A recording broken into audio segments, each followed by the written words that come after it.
اعوذ باللہ من الشیطان الرجیم بسم اللہ الرحمن الرحیم۔ میرے عزیز بھائیوں اور دوستوں، میں نے آپ کے سامنے دیوبندی بریلوی اختلافات کی پہلے جو ویڈیو اپلوڈ کی ہے اس کی بنیادی چیزیں میں نے آپ کے سامنے رکھی تھی، تو جس میں سب سے پہلا اختلاف ہے وہ حضور علیہ الصلوۃ والتسلیمات کی ذات بابرکت کے نوری یا بشر، آپ کے نور یا بشر ہونے پر ہے۔ تو اس کے بارے میں حضرت عائشہ رضی اللہ تعالیٰ عنہ کیا فرماتی ہیں؟ حضرت عائشہ رضی اللہ تعالیٰ عنہ فرماتی ہیں کہ رسول اللہ صلی اللہ علیہ وسلم نے ارشاد فرمایا کہ فرشتے نور سے پیدا کیے گئے ہیں اور جنات آگ کے شعلے سے پیدا کیے گئے ہیں، اور آدم علیہ السلام جیسا کہ قرآن میں بھی ہے کہ آپ جو ہے مٹی سے پیدا کیے گئے ہیں۔ تو اس حدیث سے صراحتاً ثابت ہو رہا ہے کہ ذی العقول عقل والی مخلوق میں سے ایک قسم نوری جس کو فرشتے کہا جاتا ہے، دوسری ناری جن کو جنات کہا جاتا ہے، اور تیسری خاکی اور بشر ہے۔ تو میرے دوستوں اور بھائیوں، اب ان تینوں میں سے افضل کون ہے؟ نوری، ناری یا خاکی یعنی بشر؟ تو حضرت عباس رضی اللہ تعالیٰ عنہ آپ روایت کرتے ہیں کہ آپ نبی کریم صلی اللہ علیہ وآلہ وسلم کی خدمت میں حاضر ہوئے۔ آپ نے حضور صلی اللہ علیہ وسلم کے نسب کے بارے میں کوئی طعن و تنشیخ جو ہے وہ سن رکھی تھی، تو آپ صلی اللہ علیہ وآلہ وسلم ممبر پر کھڑے ہو کر لوگوں سے پوچھا کہ میں کون ہوں؟ صحابہ رضوان اللہ اجمعین نے جواب دیا کہ آپ اللہ تعالیٰ کے رسول ہیں۔ آپ صلی اللہ علیہ وسلم نے اس پر فرمایا کہ میں محمد بن عبداللہ بن عبد المطلب ہوں۔ یقیناً اللہ تعالیٰ نے پوری مخلوق کو پیدا کیا اور مجھے ان میں سے سب سے بہتر مخلوق یعنی انسان میں سے بنا دیا۔ پھر اس بہتر مخلوق یعنی انسان کی دو جماعتیں یعنی عرب و عجم بنا دی، اور مجھے ان میں فرمایا ان میں سے بہتر جماعت یعنی عرب میں سے بنا دیا، اور بہتر جماعت یعنی عرب کے متعدد قبیلے بنا دیے، اور مجھے سب سے بہتر قبیلے یعنی قریش میں سے بنا دیا۔ پھر اس سے بہتر قبیلہ یعنی قریش کو مختلف خاندانوں میں تقسیم کیا، اور مجھے سب سے بہتر خاندان بنی ہاشم میں سے بنا دیا۔ پس میں ذاتی صفات کے اعتبار سے بھی ان سب سے بہتر ہوں، اور خاندان و نسب کے اعتبار سے بھی سب سے افضل و برتر ہوں۔ کون فرما رہے ہیں؟ اللہ کے نبی فرما رہے ہیں۔ تو قارئین کرام ذرا اور میرے عزیز دوستوں اور بھائیوں، اب ذرا غور کرو اور ٹھنڈے دل سے اس حدیث کو پڑھیے۔ یہ حدیث ہے، ترمذی کے اندر ہے، مشکات کے اندر ہے۔ اس میں کس وضاحت سے آپ صلی اللہ علیہ وآلہ وسلم نے انسان اور بشر کو تمام مخلوقات پر فضیلت دی ہے۔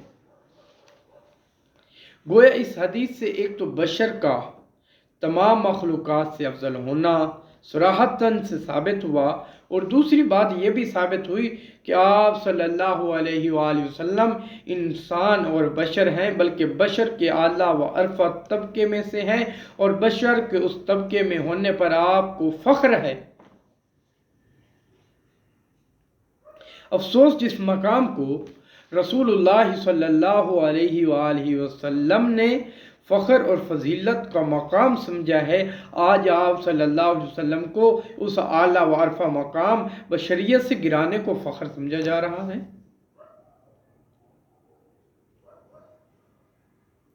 قرآن شریف کے 7ویں پارے میں سورۃ انعام کے 5ویں رکوع کے اندر آیت نمبر 50 میں اللہ تعالیٰ اپنے محبوب کی زبان مبارک سے کہلوا رہے ہیں، آپ نے کہلوا دیا کہ آپ صاف صاف اعلان کر دیں کہ میں فرشتہ نوری نہیں ہوں۔ ابن کثیر لکھتے ہیں کہ جنات میں سے کوئی نبی نہیں ہوا۔ اب جنات آگ سے بنے اور نہ ہی فرشتوں میں سے کوئی نبی ہوا۔ اللہ اکبر۔ اور فرشتے نور سے بنے ہیں۔ اب آپ کیا فیصلہ کرتے ہیں؟ اگر حضور فرشتوں میں سے نہیں تھے اور جنات میں سے کوئی نبی نہیں ہوا تو پھر حضور انسان نہیں تھے تو آخر کیا تھے؟ کچھ ہوں گے بھی تو اہل سنت والجماعت کا یہ ایمان و عقیدہ ہے کہ حضور صلی اللہ علیہ وسلم انسانوں ہی میں سے تھے۔ دلیل ملاحظہ کیجئے میرے دوستوں اور بھائیوں، قرآن شریف کے 15ویں پارے میں سورۃ یونس بنی اسرائیل کے 10ویں رکوع کے اندر آیت نمبر 93 میں اللہ تعالیٰ ارشاد فرماتا ہے، تو جواب دے کہ میرا پروردگار پاک ہے، میں تو صرف ایک انسان یعنی بشر ہوں جو رسول بنایا گیا ہوں۔ رسول سب انسان یعنی بشر ہی ہوتے ہیں میرے دوستوں۔ تفسیر ابن کثیر پارہ نمبر 8 ہے، صفحہ نمبر 17 ہے، سورۃ انعام کا رکوع نمبر 16 ہے۔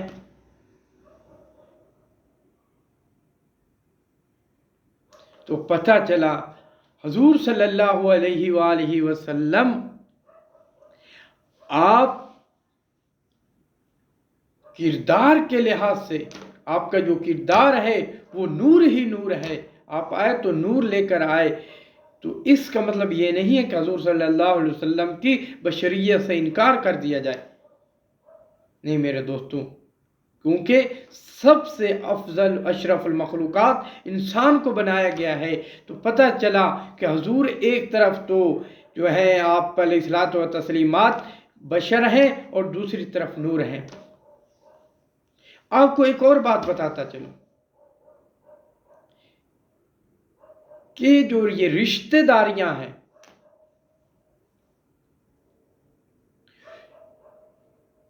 یہ بشریت کی بنیاد پر ہے، نہ کہ جو ہے فرشتوں کی نوریت کی بنیاد پر ہے۔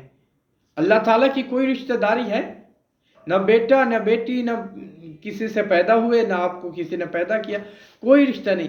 پھر اللہ تعالیٰ نے فرشتوں کو بنایا، فرشتے نور سے بنے، تو فرشتوں کی کوئی یعنی اللہ نے بنایا ہے فرشتوں کو، اللہ کو کسی نے نہیں بنایا، لیکن فرشتوں کو اللہ تعالیٰ نے پیدا فرمایا ہے، لیکن فرشتوں کے اندر کوئی ایسی رشتہ داری نہیں ہے، فرشتے تو نور سے۔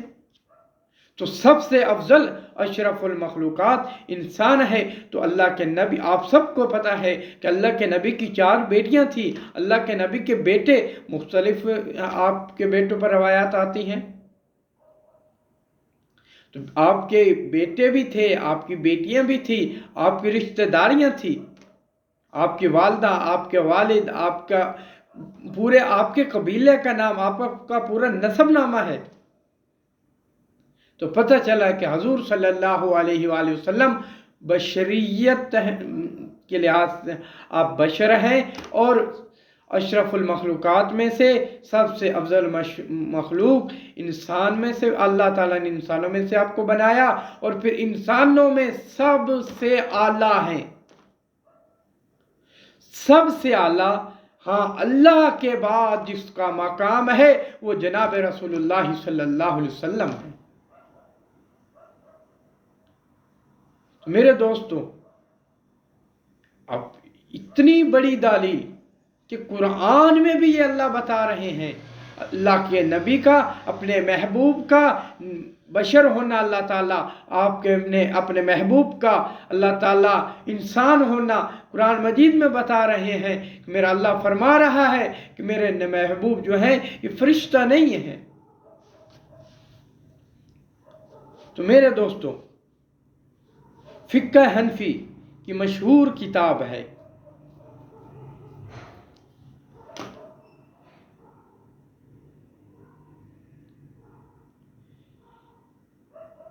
کہ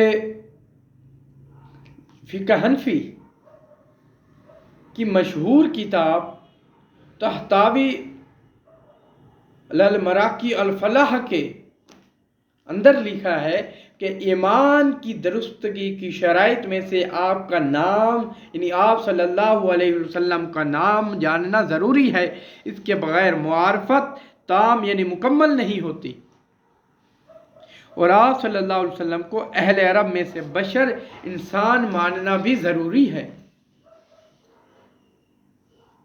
اگرچہ قرآن و حدیث کے دلائل اس مسئلے پر کثیر مقدار میں ہے، مگر ہم اسی پر اکتفا کرتے ہیں کیونکہ راہ حق کے طالب کے لیے ایک ارشاد بھی کافی ہے اور ضدی ہر دھرم کے لیے ہزار دلائل بھی بے سودہ ہیں۔ میرے دوستوں، پس قرآن اور احادیث مبارکہ اور فقہ حنفی کی روشنی میں یہ ثابت ہوا کہ آپ ذات نوح اور جنس کے اعتبار سے انسان، آدمی اور بشر ہیں، بلکہ افضل البشر ہیں، یعنی سب انسانوں سے اعلیٰ ہیں، اور آپ صفت ہدایت کے لحاظ سے ساری انسانیت کے لیے مینارہ نور ہیں۔ یاد رکھیں، آپ صفات کے لحاظ سے، ہدایت کے لحاظ سے ساری انسانیت کے لیے مینارہ نور ہیں۔ جس طرح نور یعنی روشنی سے تاریکیاں ختم ہو جاتی ہیں، اسی طرح کفر، شرک اور گمراہی کی ظلمتیں آپ صلی اللہ علیہ وسلم کے ہدایت کے نور سے ختم ہو گئی، کافور ہو گئی۔ یہ تھا میرا آج کہ آپ صلی اللہ علیہ وآلہ وسلم نور ہیں یا بشر ہیں۔ اب آپ میرے دوستوں فیصلہ فرمائیں۔ اللہ تعالیٰ سے دعا ہے کہ اللہ تعالیٰ ہمیں حق سمجھنے کی توفیق عطا فرمائے، اور اللہ تعالیٰ ہم سب کا حامی و ناصر ہو۔ اللہ تعالیٰ سے دعا ہے کہ اللہ تعالیٰ امت مسلمہ کا جوڑ، اتفاق اور اتحاد قائم رکھے۔ وآخر دعوانا ان الحمد للہ رب العالمین۔